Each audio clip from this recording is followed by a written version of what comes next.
So just back to the racial profiling issue. As it stands, it is difficult to estimate what will happen with this this bill, but as my opponent stated, that the police have training in order to reduce this racial profiling. I also think that's difficult to say that'll be efficient, because how do we know that the training they have now covers not racial profiling, and how can we be sure that that this is sufficient enough to reduce racial profiling between the law enforcement and these supposed legal immigrants? My opponent also mentioned that the reason that this bill has passed is because the federal government has failed to try and fix the illegal immigration issue.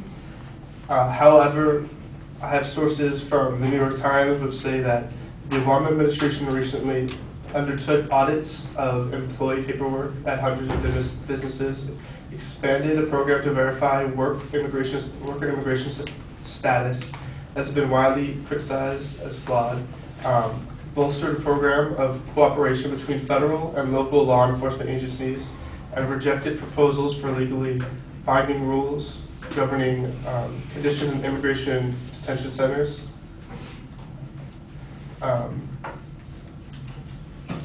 They've also expanded a federal program that's known as E-Verify that allows employees to verify electronically identity information of their new employees.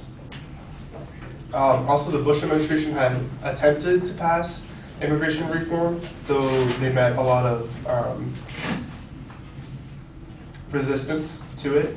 They tried to resolve the status of millions of illegal immigrants already in the U.S., encourage illegal immigrants to assimilate into the U.S. and learn English, and they tried to enhance border security.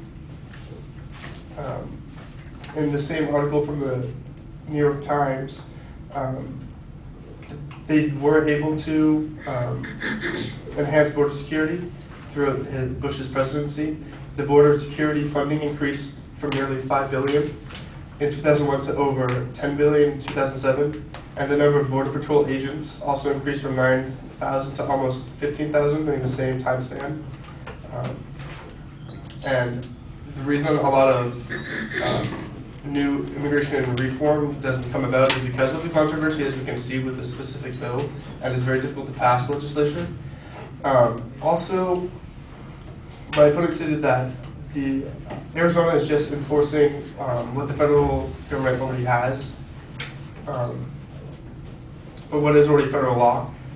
But it's still unconstitutional for state government to carry out immigration laws over the federal government because of the Supremacy Clause, which states, "This Constitution and the laws of the U.S., which shall be made in pursuance thereof, and all treaties made, or which shall be made under the authority of the U.S., shall be by the supreme law of the land, and the judges in every state shall be bound thereby. Any thing in the Constitution or laws of any state contrary notwithstanding." And this pretty much just shows that SB 1070 tries to bypass federal immigration policy and is a violation of the prohibition on state regulation of immigration. As is stated in the complaint of Friendly House versus Whitting, SB 1070 conflicts with federal laws and policies, usurps powers constitutionally vested in the federal government exclusively, attempts to legislate in fields occupied by the federal government, imposes burdens and penalties on legal residents not authorized by and contrary to federal law, and unilaterally imposes burdens on the federal government's resources and processes, each in violation of the Supremacy Clause. So in the end, I think we should repeal the Senate Bill 1070 because of the fact that there's a likely chance it will lead to racial profiling because of the conflict it has with the Constitution and because of the economic burden it causes on the state.